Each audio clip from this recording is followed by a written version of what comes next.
नमस्कार। द देसी अड्डा पर आपका स्वागत है। मैं हूं राकेश तिवारी। देखिए, महाराजगंज की राजनीति भी अजीब उलझने पैदा करती है। महाराजगंज लोकसभा क्षेत्र से कांग्रेस का प्रत्याशी कौन होगा, इसमें अभी तक लालू यादव का ही हस्तक्षेप चलता था, लेकिन अब मुकेश सहनी भी महाराजगंज लोकसभा क्षेत्र से ये तय करेंगे कि महाराजगंज से कांग्रेस का प्रत्याशी कौन होगा। मुकेश सहनी का एक्शन ये तय करेगा कि महाराजगंज से कांग्रेस का जो उम्मीदवार होगा वो किसे बनाया जाएगा। ऐसा मैं क्यों कह रहा हूं? ऐसा इसलिए कह रहा हूं कि मुकेश सहनी यदि पूर्वी चंपारण के सीट से खुद चुनाव लड़ेंगे तो ऐसी स्थिति में महाराजगंज का प्रत्याशी बदल जाएगा, और यदि महाराजगंज से प्रत्याशी नहीं बदलेगा, वो मुकेश सहनी यदि पूर्वी चंपारण से चुनाव नहीं लड़ेंगे और मुकेश सहनी इस सीट को उसे दे देंगे जो ये चाहता है कि महाराजगंज के बदले पूर्वी चंपारण से भी वो चुनाव लड़ सकते हैं। तो ये मैं पूरी बात आपको बताऊंगा कि कैसे मुकेश सहनी पर अब आकर टिक गया है। जो हमारे सूत्र बता रहे हैं वो ये बता रहे हैं कि कैसे मुकेश सहनी अब के हाथों में गेंद चला गया है महाराजगंज सीट पर। यही पूरा समीकरण बताने के लिए मैं अभी आपके सामने हाजिर हूँ।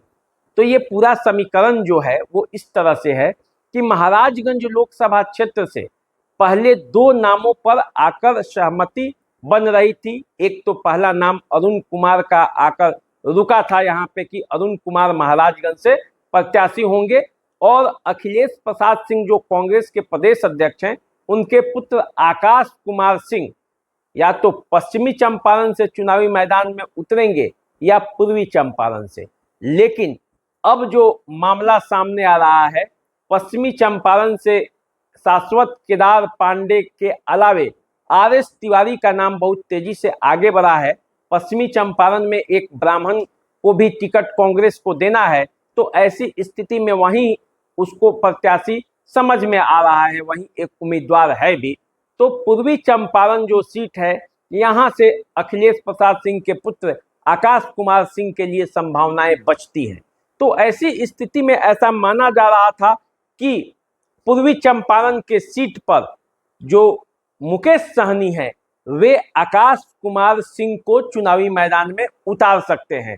मुकेश सहनी के टिकट पर आकाश कुमार सिंह यदि चुनावी मैदान में उतरते हैं तब तो महाराजगंज का ये सीट अरुण कुमार के पास चला जाएगा, और यदि मुकेश सहनी इस सीट से चुनावी मैदान में खुद उतर जाते हैं या किसी दूसरे को उम्मीदवार बनाने के जिद पर अड़ जाते हैं, तब उस स्थिति में आकाश कुमार सिंह के लिए महाराजगंज ही एक ऑप्शन बचेगा। और वैसी परिस्थिति में अखिलेश प्रसाद सिंह हर हाल में चाहेंगे कि आकाश कुमार सिंह महाराजगंज से कांग्रेस का प्रत्याशी बन जाए।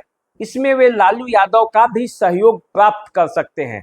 हालांकि लालू यादव के रिकमेंडेशन पे ही अरुण कुमार दिल्ली तक गए हैं, और वहां ऐसा माना जा रहा है कि अरुण कुमार जो मजबूती से टिके हुए हैं कांग्रेस के प्रत्याशी के रूप में महाराजगंज से, तो उसमें लालू यादव का भी हाथ है। क्योंकि अरुण कुमार तो लोजपा में थे, लोजपा चिराग पासवान की पार्टी में, लेकिन अंत समय में उनका टिकट कट गया, उन्हें कहीं से उम्मीदवार नहीं बनाया गया, तो वो पार्टी छोड़कर जहानाबाद से चुनावी लड़ने की तैयारी कर रहे थे। भाजपा के टिकट पर उन्हें चुनाव लड़ने की बात भी हो रही थी, लेकिन ऐन वक्त पे जब कन्हैया कुमार का नाम महाराजगंज से चलने लगा, तब लालू यादव ने अरुण कुमार का नाम आगे बढ़ाया, और तब से अरुण कुमार महाराजगंज के रेस में नंबर 1 पर हो गए। टिकट के मामले में उनका नाम सबसे आगे चलने लगा, आज भी चल रहा है। लेकिन तब ये बात हो रही थी कि आकाश कुमार सिंह या तो पश्चिमी चंपारण से या पूर्वी चंपारण से या मुजफ्फरपुर से चुनाव लड़ सकते हैं। लेकिन जो सीटों का तालमेल हुआ, जैसे समीकरण बना, उस स्थिति में अब मामला केवल एक चंपारण सीट ही बच गया है जहां से आकाश कुमार सिंह चुनावी मैदान में उतर सकते हैं। तो इसके लिए मुकेश सहनी की अनुमति जरूरी है क्योंकि मुकेश सहनी के कोटे में अब पूर्वी चंपारण चला गया है। अब गोपालगंज, पूर्वी चंपारण और झंझारपुर, ये 3 सीट मुकेश सहनी के कोटे में है। अब मुकेश सहनी यदि चुनावी मैदान में नहीं उतरेंगे तो उनके प्रत्याशी उतरेंगे, तो ऐसे में गोपालगंज में भी प्रत्याशी उनको तय करना है, पूर्वी चंपारण में भी तय करना है और झंझारपुर में। तो गोपालगंज तो सुरक्षित सीट है, तो यहाँ से कोई चुनाव लड़ नहीं सकते, ना मुकेश सहनी लड़ सकते हैं, ना आकाश कुमार सिंह लड़ सकते हैं, न वहाँ इन दोनों का कोई खास समीकरण है। तो ऐसे में वहाँ सुरक्षित सीट है और वहाँ से प्रत्याशी अलग ही उतारना पड़ेगा। अब झंझारपुर बचता है। झंझारपुर से अति पिछड़े को टिकट देने की बात रणनीति हुई है, क्योंकि दरभंगा में यादव, मधुबनी में मुस्लिम और झंझारपुर में मिथिलांचल का ये जो क्षेत्र है वहां से एक अति पिछड़ा देने की बात हो रही है, क्योंकि जदयू का जो कैंडिडेट है रामप्रीत मंडल, वे भी अति पिछड़े समुदाय से आते हैं। तब वहां लड़ाई जोरदार होगी और ऐसा माना जा रहा है इसी रणनीति के तहत वहां वो टिकट देने की बात हो रही है। और जब ये मुकेश सहनी के कोटे में चला गया है तो फिर सहनी और ये सब मिलके गुल खिलाएंगे।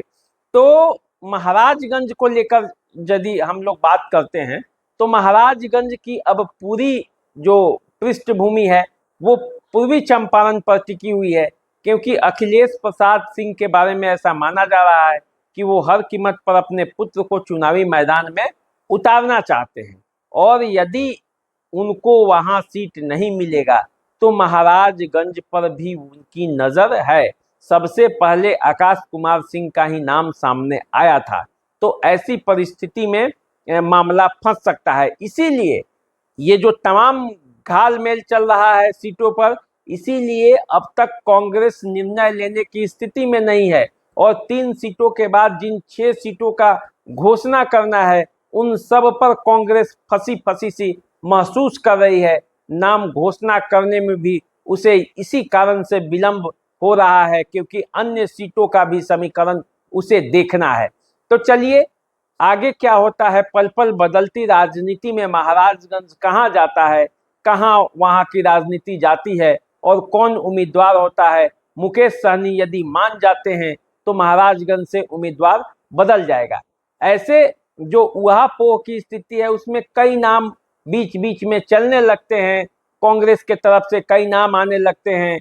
कमलदेव नारायण शुक्ला जो कि एक कांग्रेस के स्थानीय व्यक्ति हैं, स्थानीय नेता हैं, 2 बार चुनाव भी लड़े हैं, उनका भी नाम उछल जाता है। कांग्रेस के अन्य स्थानीय नेता हैं, उनका भी नाम उछल जाता है। लेकिन सीरियसली रूप से 2 प्रत्याशी चुनावी मैदान में हैं, जिनका नाम अरुण कुमार और आकाश कुमार सिंह हैं। ऐसा माना जाता है कि इन्हीं दोनों में से किसी एक को टिकट मिलना तय है। वैसे टुन्नाजी पांडे भी एक संभावना हो सकते हैं और उन पर भी बातचीत हो सकती है। क्या होने वाला है, क्योंकि अभी जब फाइनल नहीं होता है जब तक नाम, तब तक किसी के लिए भी रास्ते बंद नहीं हैं। पार्टियों का जो स्थिति है, ऐन मौके पर जो पलटा पलटी का खेल चल रहा है, उससे कुछ भी हो सकता है। आपने देखा होगा गोपालगंज से पहले सुरेंद्र राम महान का जब राजद में ये था तो चल रहा था, उनका टिकट लगभग फाइनल भी हो गया था, लेकिन इन वक्त पे टिकट कट गया। इसी तरह से कई सीटों पर समीकरण बदल रहा है। तो अब देखिए आगे क्या होता है, महाराजगंज की राजनीति में क्या होगा। मैं आपको अपडेट जैसे आएगा मैं बताऊंगा।